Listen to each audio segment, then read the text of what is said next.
relação à classificação dos seres vivos, os pais de vocês, os avós de vocês provavelmente aprenderam que os seres vivos eram classificados em 5 reinos. Os procariontes, que são as bactérias, e depois tínhamos os eucariontes, que eram divididos em 4 reinos, né? Que eram os protistas, os fungos, as plantas e os animais. Depois, com a tecnologia do DNA recombinante, onde foi possível comparar o DNA dos organismos, a gente tem aqui uma nova divisão dos seres vivos. Então, o que se imagina hoje? Todos os seres vivos tinham um ancestral comum, e aí, a partir disso, você tem uma ramificação, né?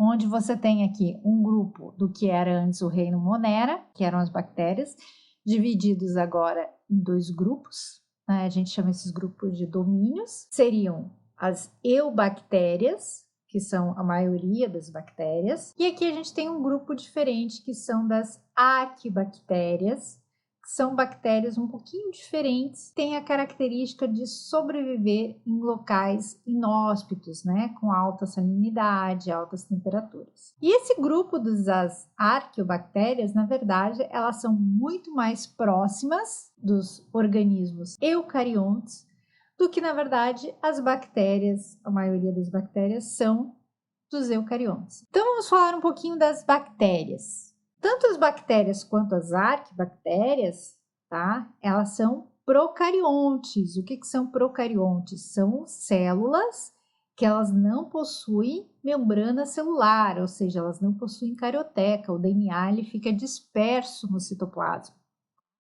E são unicelulares, ou seja, o organismo todo, o ser vivo todo, é constituído de apenas uma única célula. Aqui a gente tem uma imagem de uma bactéria, né? Então a gente pode ver aqui o DNA dela, né? O DNA dela é circular. Além desse DNA, que a gente chama de DNA genômico, ela pode ter outros DNAs circulares menores, que a gente vai chamar de plasmídio. Além do DNA genômico, esses pontinhos aqui são ribossomos, na verdade é a única organela que a bactéria tem. Temos o citoplasma, né, a membrana plasmática, e temos aqui uma parede celular, tá? Bactérias possuem uma parede celular bacteriana composta de peptidoglicano. É diferente da parede vegetal, por exemplo, das plantas, que é composta de celulose. Nesse caso, é de peptidoglicano. E algumas bactérias, não todas, têm uma cápsula lipoproteica envolvendo essa parede celular, tá? As bactérias, elas podem ter estruturas de locomoção, e isso é comum, elas então poderem ter flagelos ou podem ter cílios. As bactérias, elas podem viver isoladas, uma única bactéria, ou elas podem formar colônias, tá? Que é um conjunto de bactérias, tá? Que vivem juntas, tá? Então, aqui você pode ver aqui uma única bactéria, e aqui várias bactérias formando uma colônia. E isso a gente consegue visualizar facilmente quando se trabalha com microbiologia em laboratório. Então, aqui temos uma placa de Petri com meio. Essas maiores, essas bolas aqui são fungos, tá? Mas esses pontinhos branquinhos aqui são colônias de bactérias, ok? Essas colônias de bactérias, na verdade, são várias bactérias juntas, formando cada bolinha dessa. Então, a bactéria pode viver isolada ou pode viver em colônias. As bactérias podem ter vários formatos e muitas vezes o formato da célula vai dar o nome da bactéria. Podemos chamar de cocos. Se forem 2 bactérias juntas, né, a gente chama de diplococos. Se for várias bactérias cocos em forma de fila, a gente chama de streptococcus. Se forem vários cocos, tá? E o formato for um cacho de uva, a gente chama de staphylococcus.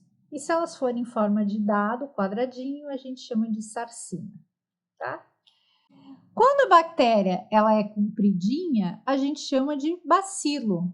tá? E ela também pode viver, além de isolada, pode viver, a gente viu, em colônia. Então, se fossem duas, diplobacilo, se fossem várias em forma de fila, streptobacilos e etc e tal. Quando ela é espiralada, a bactéria, a gente chama de espirilo. Quando ela é em forma de vírgula, a gente chama de vibrião. E quando ela é meio onduladinha, a gente chama de espiroqueta. Isso dá muitas vezes o nome da bactéria, tá?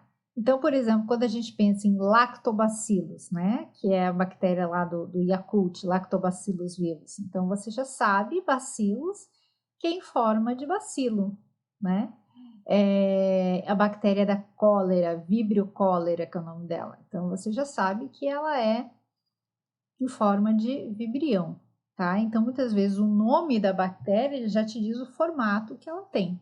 Quando vamos falar da estrutura, como eu já falei para vocês, o citoplasma, a membrana plasmática, a parede, né, de peptidoglicano, temos a cápsula, né, temos aqui as fímbrias, tem gente que chama também de cílios, os flagelos, né, essas estruturas de locomoção podem estar presentes ou não, o DNA genômico, aqui o plasmídio, né, que é um DNA também circular menorzinho, e ele atua independente do DNA genômico e ele se duplica independente da duplicação da bactéria, e aqui o ribossomo. Bom, em relação ao metabolismo bacteriano, as bactérias elas são classificadas em autotróficas e heterotróficas.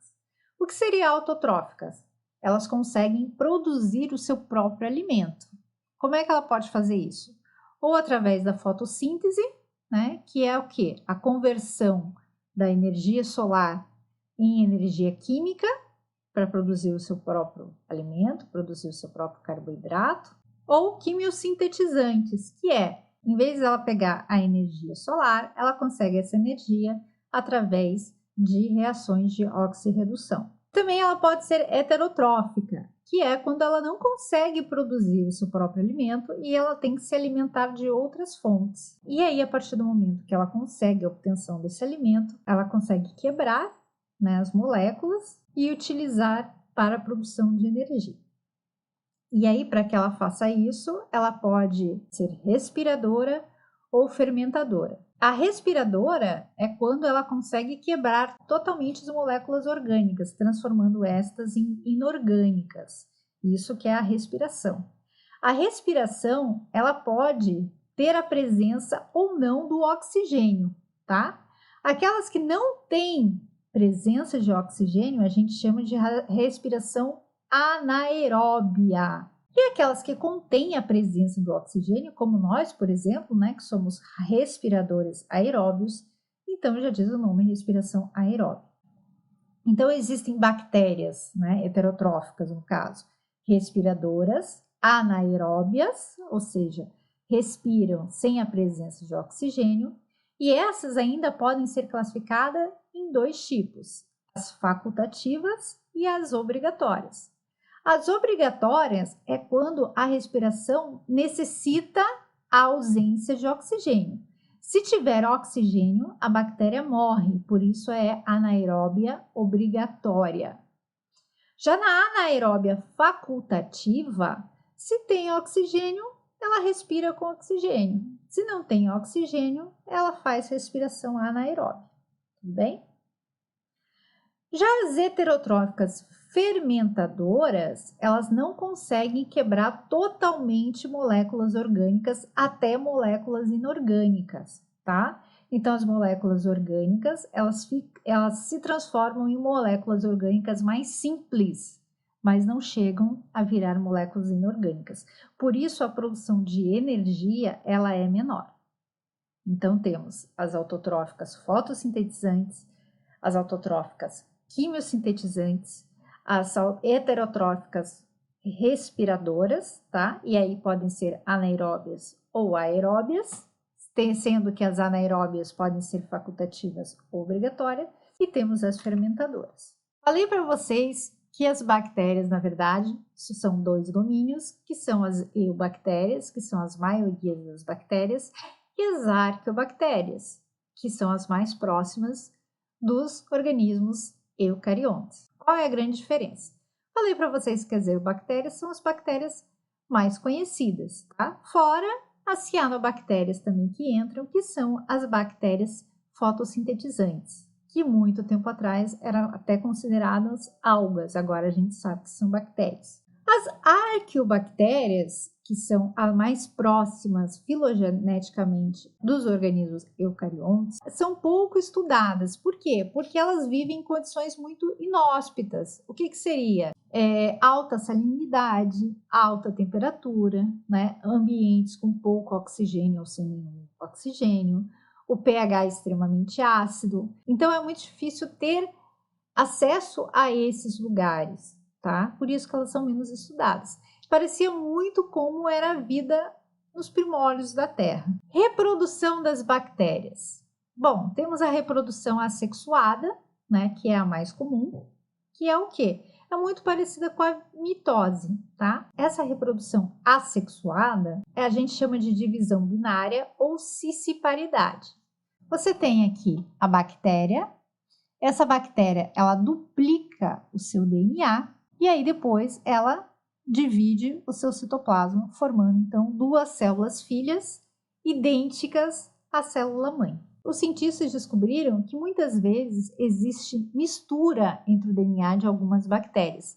Não chega a ser uma reprodução sexuada, mas na verdade a bactéria acaba adquirindo o DNA de uma outra bactéria, fazendo com que exista mistura desses DNAs, o que a gente chama de recombinação. E essa recombinação pode ser de 3 tipos: transformação, transdução e conjugação. Então aqui a gente vai dar uma olhada em cada uma delas. Transformação é quando o DNA livre de uma bactéria está no ambiente e a bactéria consegue incorporar esse DNA no seu próprio genoma, né? Por isso que tem aqui a fotinho, né, do DNA, uma chuva de DNA, e aqui as bactérias felizes da vida comendo o DNA que está chovendo, né? Então, como é que é? Isso, na verdade, é muito utilizado para fazer bactérias geneticamente modificadas, né? Então, você tem aqui, então na imagem a gente tem uma célula, né? Onde você tem a molécula de DNA. Então, vamos imaginar que tem uma quebra da membrana plasmática dessa bactéria, essa bactéria morreu, e aqui a gente tem o DNA dessa bactéria, né? Teve uma quebra do DNA, aqui o fragmento, se escolhe o fragmento do DNA dessa bactéria, pega-se uma segunda bactéria, tá? E esse fragmento do DNA da primeira, da bactéria doadora, é incorporada nessa receptora, nessa segunda, e aí esse DNA da doadora incorpora dentro do DNA da receptora. E aí você tem uma célula transformada, tá? Isso acontece naturalmente, muitas vezes quando tem uma morte, uma lise, uma bactéria, esse DNA dela pode ficar no ambiente e aí uma outra bactéria pode ser transformada, adquirindo esse DNA da primeira. E isso, na verdade, é muito utilizado dentro do laboratório no ramo da biotecnologia, tá? É o exemplo da insulina que os diabéticos utilizam. Para quem não sabe, toda a insulina que os diabéticos utilizam, ela é transgênica, ou seja, é uma bactéria, a Escherichia coli, que incorporou o DNA que produz a proteína da insulina e aí ela começou a produzir. Então, como é que foi feito? Você tem aqui o DNA, né, que tem as informações para a produção da insulina. Você tem aqui o plasmídio, que é aquele DNA circular pequenininho, que duplica independente da duplicação da bactéria. Se inseriu o DNA, que tem as informações para a produção da insulina, dentro desse plasmídio, e esse plasmídio ele foi então absorvido por uma Escherichia coli. E essa Escherichia coli, ela começou, além dela se reproduzir, ela também começou a duplicar esse plasmídio, tá? Lembre-se que o plasmídio ele se duplica independente da duplicação da bactéria. E aí, uma vez que esse DNA da insulina estava dentro do plasmídio, né, foi possível a produção, a síntese da proteína insulina humana dentro da Escherichia coli. E lembrando que a Escherichia coli, ela consegue se duplicar a cada 20 minutos. Depois da transformação, nós temos a transdução. O que seria a transdução? Vocês lembram a aula do vírus? Então, você tem o bacteriófago, lembra o bacteriófago? Solta o seu DNA dentro da célula bacteriana, a célula bacteriana ela começa a produzir as proteínas do capsídeo, o DNA do bacteriófago também ele é duplicado. Quando o capsídeo ele é montado, né, no DNA viral, muitas vezes ele pode, sem querer, levar um pedaço, um fragmento do DNA da bactéria, tá? E quando ele infectar uma outra célula, ele está levando o DNA dessa bactéria doadora para uma nova bactéria. E aí você tem a ligação do DNA da bactéria antiga com o DNA da bactéria nova. Isso que a gente chama de transdução. E por último, a gente tem a conjugação, que é o quê? A passagem de um DNA de bactéria para outra bactéria através de uma estrutura que a gente chama de pilos. O DNA geralmente que é transferido é um plasmídio. Então a gente tem aqui uma bactéria, né, que tem o seu DNA genômico e aqui a gente tem um plasmídio, tá? Esse plasmídio geralmente é um plasmídio especial que a gente chama de plasmídio F, tá? Então quem tem esse plasmídio F produz o pilus, quem não tem esse plasmídio F não produz o pilus, tá? Então é como se fosse um pênis bacteriano, tá? Então temos aqui uma bactéria doadora, que é a que tem o pilus, e temos as bactérias receptoras que não possuem o plasmídio F e por isso não tem pilus, só tem o DNA genômico.